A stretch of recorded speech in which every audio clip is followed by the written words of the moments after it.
there, Lindsay here, the Frugal Crafter. It is Sat Chat time. What do we got going on here? This camera looks strange. All right. Test your equipment before you film, Lindsay. I hope you're having a great weekend. This week, this day, I'm like, where's the week gone? Where's the day gone? What is life? Who are these children? Why do they keep calling me mom? What is going on? It is Sat Chat time. If you are here for a tutorial, you want to look at one of the other videos I posted this week, not this one, because this is Sat Chat, where we talk about anything and everything, and we just hang out. We drink our coffee, we get ready for the weekend, and we chat with amongst ourselves in the comments. So if you are looking for a fun, friendly community, you have found it. Chime in. What are you up to this weekend? Let me know. Sharing is caring, all of that. So I'm really enjoying my outfit today. Actually, I put this outfit together last week and I went and visited my parents, and my daughter Lila had cleaned her room before she went off to college for the semester, and she had a big bag of donations, and I'm like, let me look through those before we drop them off. And I found these cool pants. They're turquoise corduroys. I'm like, yes please. And oh, and I got these Doc Martens for Christmas, so I think they go so well, because these are like these are a long, so they're perfect with boots. Otherwise it'd be a little draggy on the groundy. So totally love that outfit. This top here, oh, and I forgot to put my Valentine's earrings in. They were turquoise and red and they would have been perfect, but oh well. This top was actually also something Lila thrifted that she let me have, probably because I got a little paint on the sleeve when I wore it, but yeah, love this outfit. She's such good style, and I hate to shop, so it works out well. One of the benefits of having daughters is being able to go through their donation bags so you don't have to shop. But I'm digging this outfit. So yeah, I scored a couple pairs of pants and a couple tops. It was quite nice. Postpone the shopping. Oh, plus she thrifts and she finds really good quality stuff, and it's like I go to the store and I just buy stuff like when I need it. It's when it's desperate, when I'm looking like a total sketchy hobo. I'm like, all right, I need some tops. I'm gonna go, like, I gotta go. Last time I did some clothes shopping, it was before the France retreat, so I'm like, I gotta get some tops. So I'll go to like TJ Maxx or Burlington or something where there's a huge variety of, or Martin's, because like I don't want to spend a ton of money. I'm probably gonna get paint on it, you know, but I do want something of decent quality. Yeah, I'm the worst. So basically that's what I do, but hey, this is like thrifting, right? Going through my daughter's clothes. But I hate to borrow clothes from them because I'm afraid I'm going to get paint on them. So generally, 9 times out of 10, if you find me down in my studio working, I look like a hobo, because I don't want to be worrying about getting paint on my clothes when I'm working. I just want to be worried about the work that I'm doing and not what I look like. So Sat Chat is the exception because I'm actually on camera. And oh, thank you guys for the comments on my bangs. The bangs were a hit. And I had a lot of people were saying, oh my gosh, your skin, you're so glowy. Well, you know what I did last week? And actually I did it this week too. I'm not sure if I recaptured the magic this week or not, but I had heard, and oh my gosh, it's been so dry and my lips have been so chapped. I talked to you about my chapstick addiction last week. That I've just been using like Vaseline like as a lip balm, and I had read that Marilyn Monroe would put Vaseline, like a thin coat of Vaseline, on her face under her makeup, and that's how she got that glowy look. And I'm like, well, if it's good enough for Marilyn Monroe, I'm gonna give that a try too. So I did that last week, and you guys were all saying, oh my gosh, you're glowing, you look 10 years younger. Vaseline, friends, just I've probably smeared it on the camera. I think they also did that, but that's the next decade I've smeared on the camera. This decade I smeared on my face. So that beauty tip. See, you never know what you're gonna get here. You never know. You might get some art advice. You might get you might learn about a hot new product or some great sale. You might get some fashion advice. You never know. It's a box of chocolates. Sometimes you get the gross ones that have jelly in them, and sometimes you get the nougat. You just never know what you're gonna get. And oh, speaking of going to the buying clothes, going to the retreat, and going to France. When I was in France, I met the most amazing women, and one day I'll learn English. Forget about French. So one of the women there, Michelle, who's loves to travel, she had gone to Japan, and she sent me an email before she left saying, hey, I'm going to Japan, you want any Japanese art supplies? I can grab them when I'm over there because they're so much cheaper. And I was like, oh, that's so tempting, but I really need to get my house in order. This is before I did the defrag, and I said, I'm like, I need to deal what I have. I need to deal with this before I bring anything else in. And I'm like, thank you so much. for the offer though. And I also didn't want to give somebody a chore on the vacation. Well, last week, or a couple days ago actually, she sends me an email and she says, did the box arrive? And I had said no, but then later on that day it did. She had sent me some really cool like Japanese stationery art supply stuff, and the box arrived, so I let her know, and I'm like, should I unbox it on camera? She's like, hey, everyone loves an unboxing, you do what you want to do. And so she was cool with it, so I did film an unboxing, and that's going to come on Monday. And it's fun because, oh my gosh, they think of the weirdest, quirkiest, cutest things in Japan. I don't know how they have this like this just zest for cute, quirky stationery, but I love it. I love it. I always have. I've always loved playing office and going through like the office supply aisles at the store, especially when we go to Martin's when I was a kid, because we didn't shop that much. I don't like to shop very much unless it would be like, you know, going to a craft store or an art supply store, and even then, it's got to be something kind of different and unique. But we would go to the store when I was a kid called Martin's, and they're still everywhere in Maine. They're just as kind of weird. You never know what you're going to get. It's like Sat Chat. It's like Sat Chat, but in a store. You never know what you're going to get. You may find nothing. It may be the gross chocolate. It may be the nougat. You never know. And I would go up and down the office supply aisles and stationery aisles, and I'd find like highlighters and pens and notepads. And I love that stuff. And I would spend hours just reorganizing my desk as a kid. So I think that's just manifested in itself in being like an adult and organizing my art supplies. I was thinking, you know, I really love organizing. I think that's my hobby. I think organizing is my hobby. Teaching art is my profession. But I do love to organize it. And then I will unorganize it. I will organize it, and then I will just totally unorganize it. Like I put all my Copics in the fridge bin, and then I realized, I like the melting pot. I like the diversity of all my Copics together here in the open stock marker rack. So I don't know. I think it's fun. I think it's fun sorting things by color and by style, then putting it all back together in a jumble.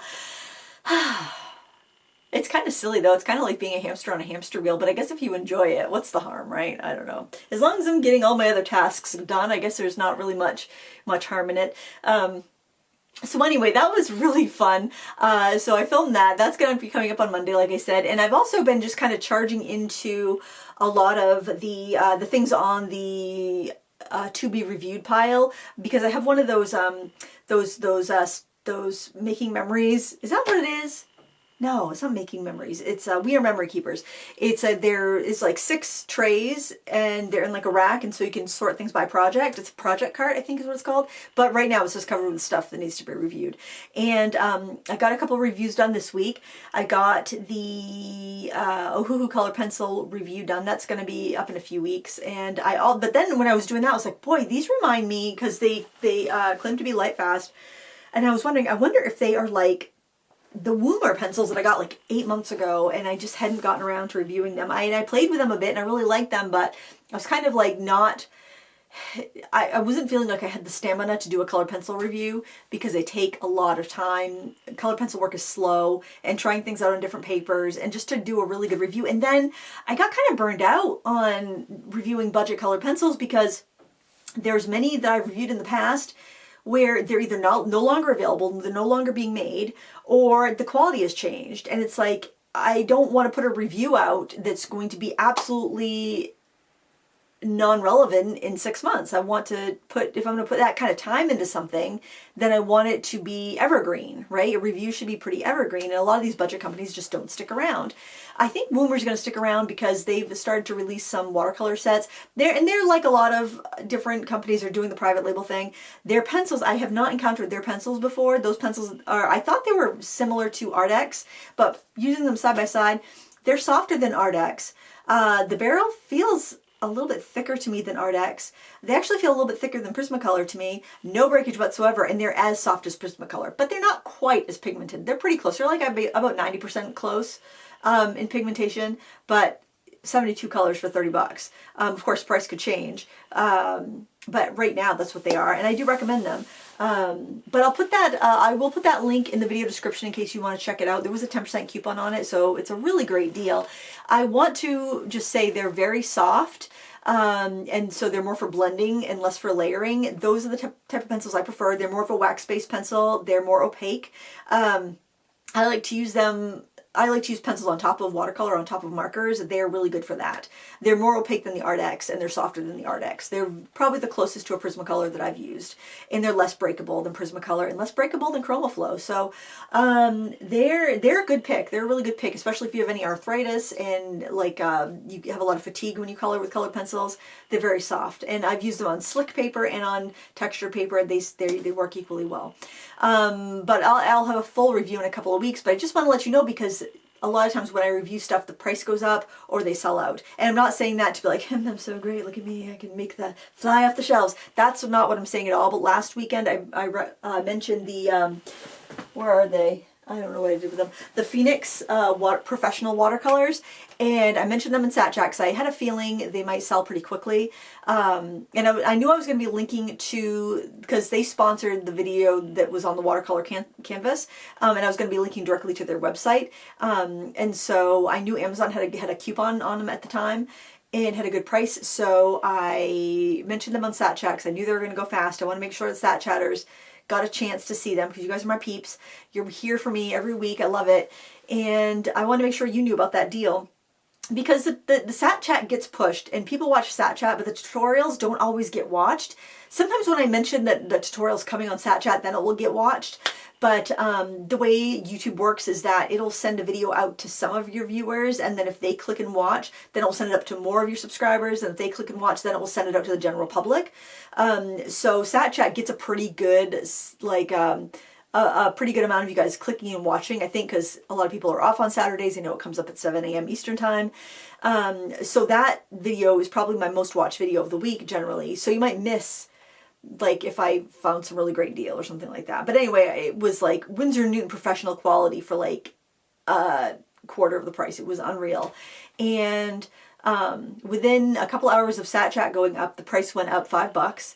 And then within an hour of the canvas, watercolor canvas video going up, they were sold out. So that's just why I say with the Woomer pencils, they've been around for almost a year.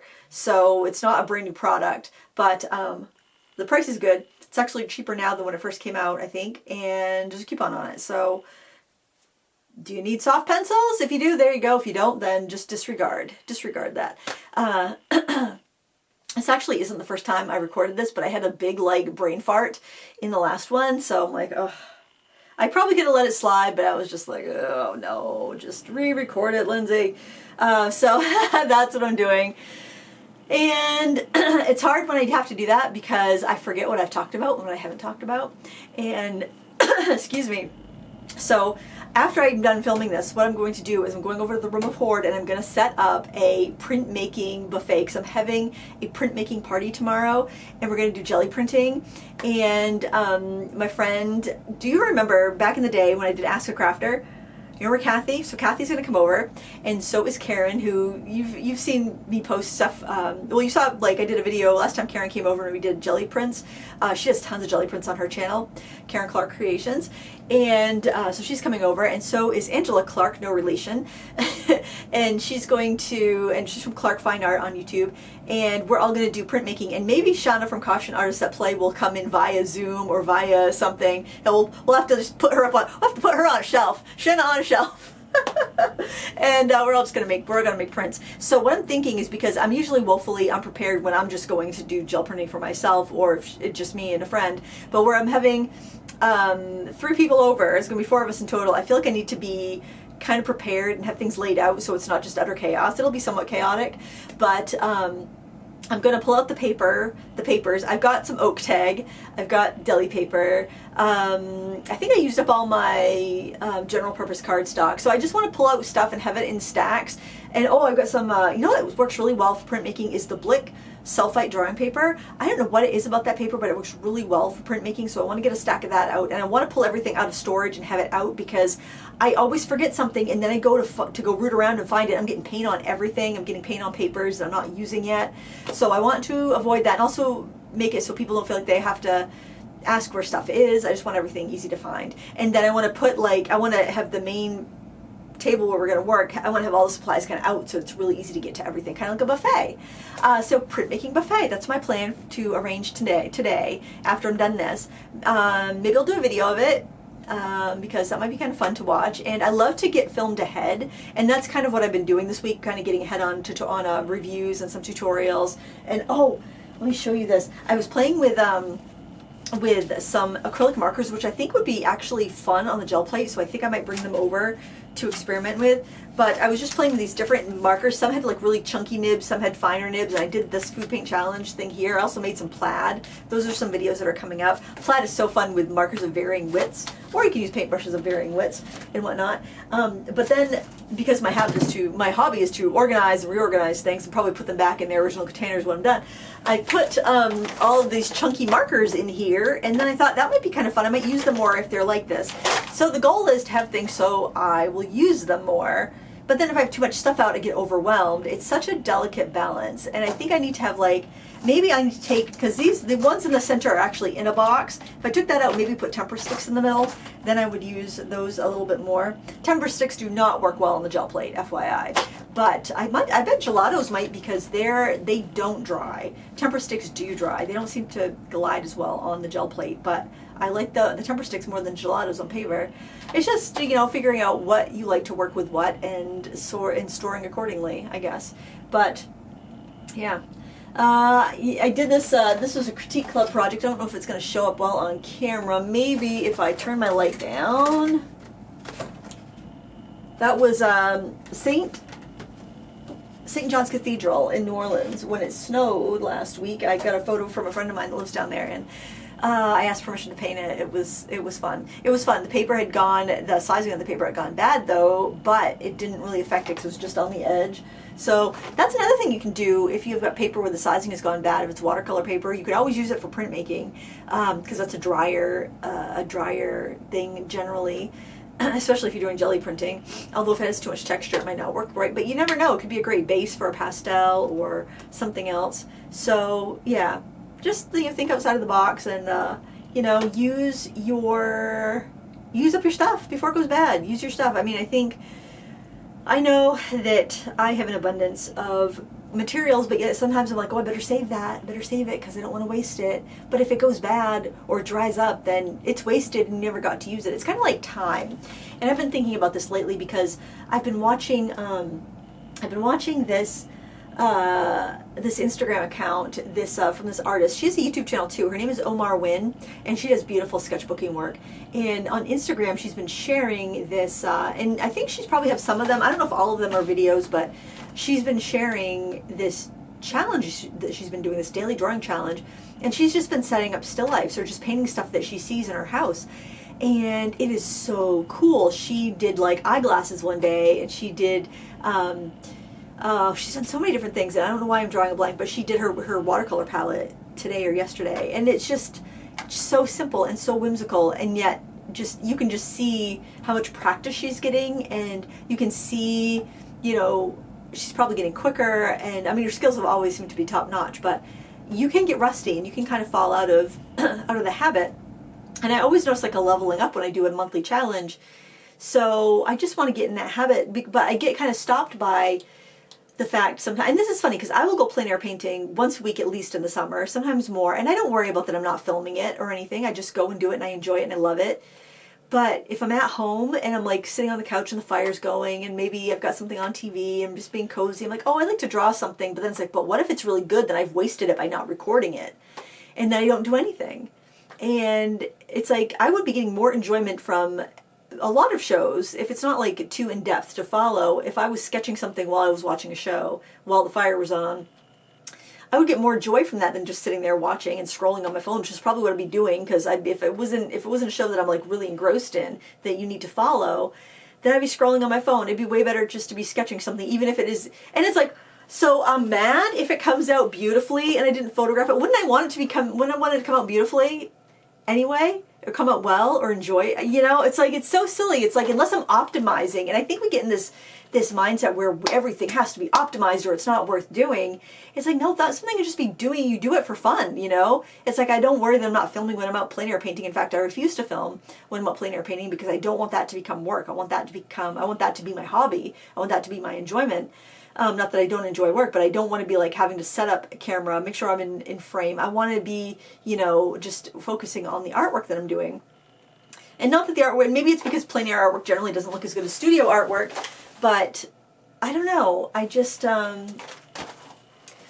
don't know what that is. If I'm home, I think it's because I work from home. I feel like if I'm at home and I'm doing something artsy, then I should be filming it, because then it's technically work, because it's really hard to separate the work life balance, or the personal life, work life when you work at home, when you do something that you do enjoy, even though it feels like I spend a lot more time on admin than I do creating art. It's like for somebody who calls themselves an artist, they ought to be spending a lot more time creating art than doing admin stuff that isn't really, you know, like answering emails and working on the computer and all that stuff that you have to do to run an art business that isn't actually art. So I want to get back into that, kind of sketching what I see. And actually, we had our yearly furnace tune-up, and so I didn't want to be closed up in my office working, because I know I'd be distracted knowing somebody else was in my house. So I'm like, well, I'm just going to hang out in the living room and I will sketch while the guy's working down there. I sketched my dog napping with his tongue sticking out. I shared that on Instagram if you want a better look, and a photo of the dog. I sketched a house plant,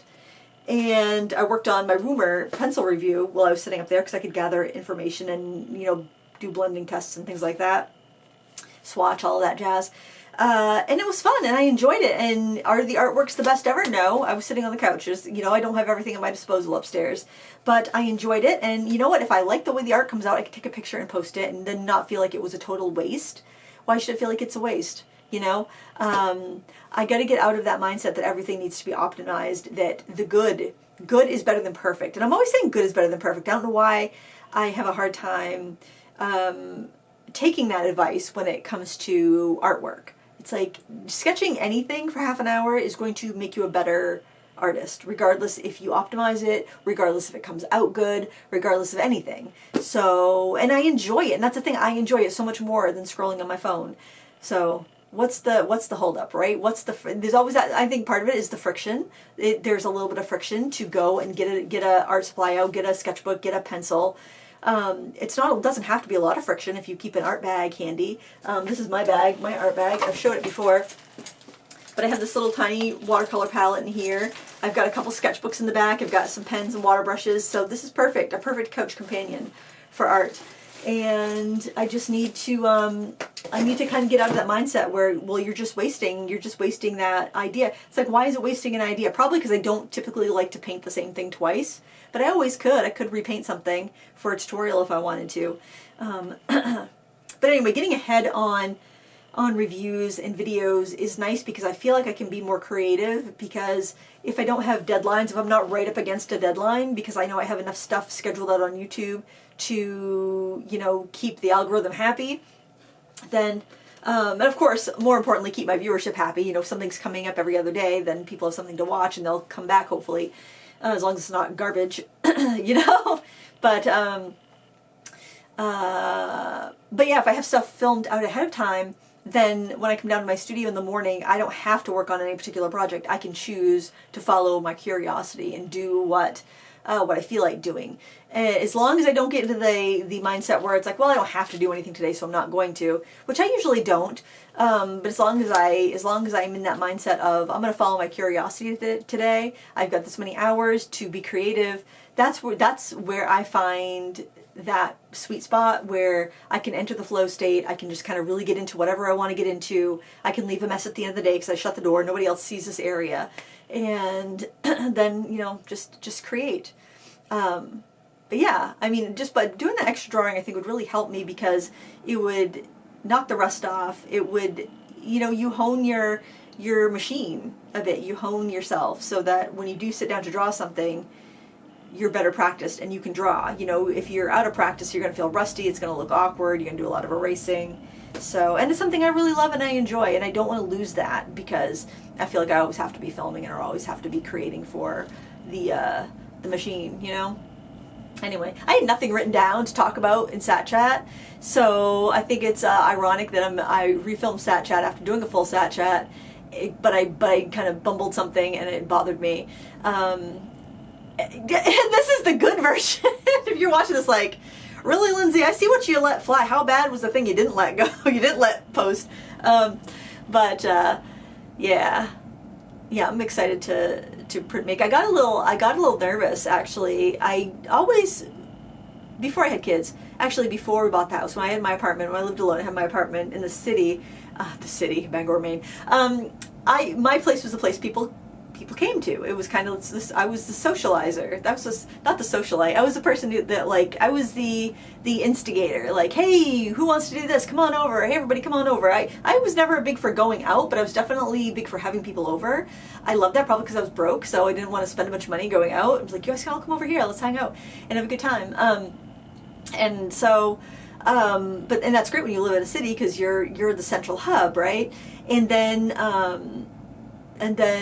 when we moved out here to the country, it became less and less, you know, although when I had kids, it became a little bit more frequent because I'd have play dates during the day when I was, you know, because I was in a twins group and most of us moms of multiples stayed home with them because it's just so expensive to get childcare that you're better off to just stay home with your kids until they're in school.